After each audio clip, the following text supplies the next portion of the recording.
welcome to another episode of Around the Big Ten. I'm Natalie Acapeti, and as always, I'm here with Lucy Rodine. Lucy, it was a pretty crazy week in college football. Yeah, Natalie, there were 0 top 25 matchups, but that did not stop some top teams like Clemson, Washington, and Washington State from losing.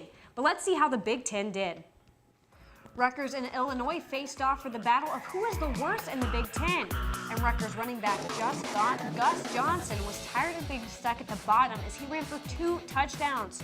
Rutgers got their first Big Ten win since 2015 with a score of 35-24. Well, congratulations, Illinois. You finally did it. You proved there can be a conference team even worse than Rutgers. Northwestern's offense finally clicked this weekend against Maryland.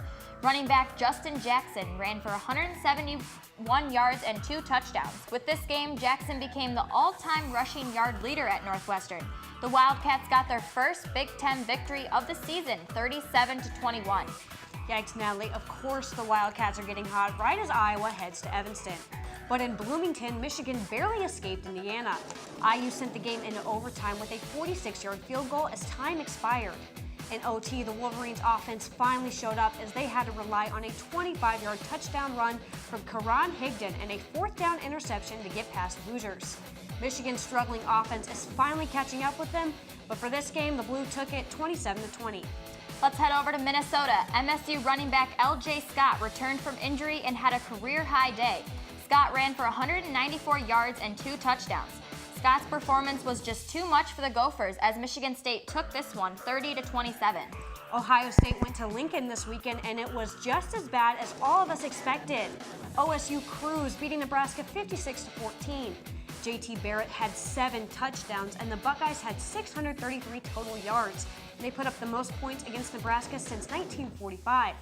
On the bright side for the Huskers, Tanner Lee didn't throw a single interception. So I guess you can release your balloons for that one, Husker fans. And finally, Purdue went up to Madison as they put up quite a fight against Wisconsin. But now top 10-5 Badgers were just too much for the Boilermakers. Freshman running back Jonathan Taylor ran for 219 yards. However, the Wisconsin offense committed 3 turnovers. Badgers took this game 17-9. Well, Lucy, what are your thoughts for this weekend? Well, Michigan's not looking good. I know they're going into that big matchup against Penn State, but they just look bad. Their offense is not doing well. I feel bad for Indiana, though. I feel like no team gets as close to beating top 25 opponents as the Hoosiers, and they just always lose. I feel like every week it's like they're competing with Ohio State, and they just can't get it done. And I think Pat Riley's going to get fired in Nebraska, like, now. I mean, they let go of Eichhorst early, so I wouldn't be surprised if Riley got the boot really quickly. Okay, well, let's take a look at Big Ten matchups this weekend. Purdue will cross divisions as they travel to Rutgers. Indiana is going to try to slow down a hot Michigan State team. Maryland will look up to bounce back as they head to Madison to take on top 5 Badgers. Illinois will head up to Minnesota, and Iowa heads to Northwestern. And the big game of the weekend is the Wolverines heading to Happy Valley to try to knock off the undefeated Nittany Lions. It should be another fun weekend. Lucy, what are your picks? I'm going to have Purdue over Rutgers. I feel like that's a given.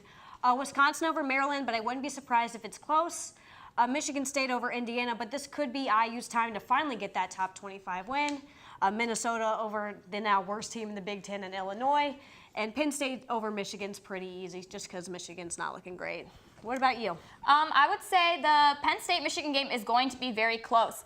But John O'Korn is not being so hot this season, so I do think Penn State is going to pull off a win. Yeah, I definitely agree with you on that one. But be sure to tune in next week for all those results and more. And don't forget to watch Daily Iowan TV every morning. Also, check back to the Daily Iowan YouTube page tomorrow night for top 10 plays of the week. Thanks for watching, and we'll see you again next week.